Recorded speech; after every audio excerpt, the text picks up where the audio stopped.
Bahwasanya beliau Nabiullah Ibrahim karena ketaatan yang besar, ketaatan yang kuat kepada Allah Subhanahu wa taala, beliau rela untuk menyembelih putranya yang bernama Ismail.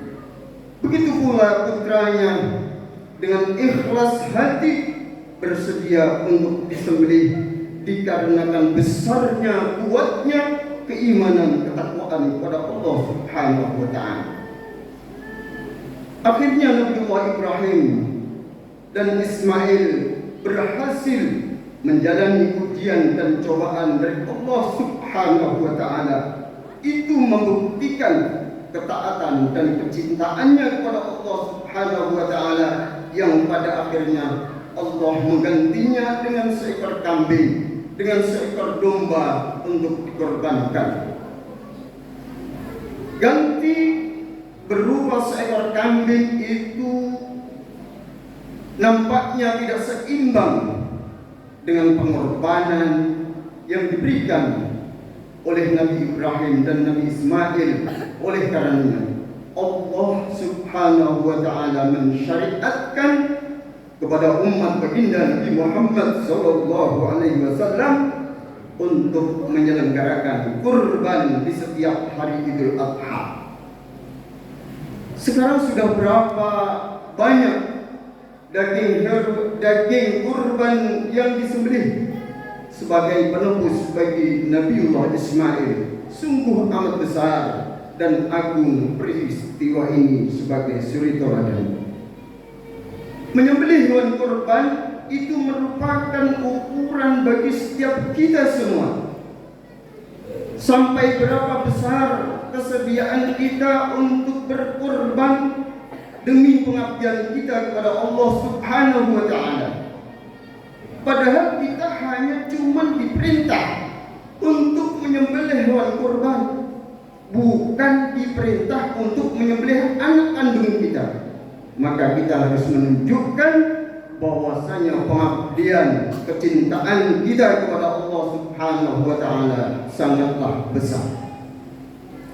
Allah tidak akan menerima daging yang kita korbankan, melainkan hanya menerima ketakwaan kita kepada Allah Subhanahu wa taala. Keberanian kita untuk berkorban demi mendapatkan ridha Allah Subhanahu wa taala. Allah Subhanahu wa taala berfirman di dalam Al-Qur'an surat Al-Hajj ayat 37, A'udzu billahi minasy syaithanir rajim. Bismillahirrahmanirrahim. Lan yanalallaha luhumha wala dima'uha walakin yanaluhu taqwa minkum.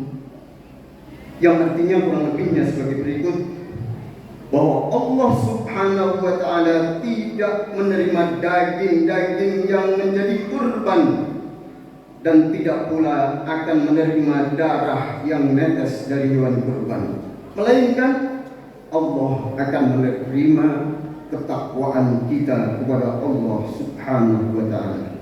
Ma'asyiral hadirin yang dirahmati oleh Allah Subhanahu wa taala, dari ayat ini kita memperoleh banyak pelajaran. Di antaranya kita mengetahui bahwasanya yang kita sembelih, baik itu berupa sapi, kerbau, kambing, domba, bukanlah daging maupun darah dari hewan itu yang akan diterima oleh Allah Subhanahu wa taala, melainkan ketaatan, keikhlasan kita di dalam ketaatan kepada Allah Subhanahu wa taala. Itulah yang nantinya akan diterima oleh Allah Subhanahu wa taala dan akan dibalas dengan pahala yang setimpal oleh Allah Subhanahu wa taala. Pengorbanan ini merupakan sarana pendidikan Islam untuk mendidik kaum muslimin agar mereka berhati dermawan dan suka menolong sesama umat manusia dalam rangka mendekatkan diri kita kepada Allah Subhanahu wa taala. Berkurban jika dilaksanakan dengan hati yang ikhlas, semata-mata hanya karena Allah Subhanahu wa Ta'ala, maka kita akan mendapatkan pahala yang amat besar di sisi Allah Subhanahu wa Ta'ala. Sebagaimana yang disabdakan oleh beliau baginda Nabi Muhammad SAW dalam sebuah hadis yang diriwayatkan oleh Ibnu Majah, yang artinya sebagai berikut: berkurban itu untuk yang melaksanakannya dibalas oleh Allah Subhanahu wa Ta'ala pahala tiap-tiap satu helai rambut hewan kurban itu dibalas dengan satu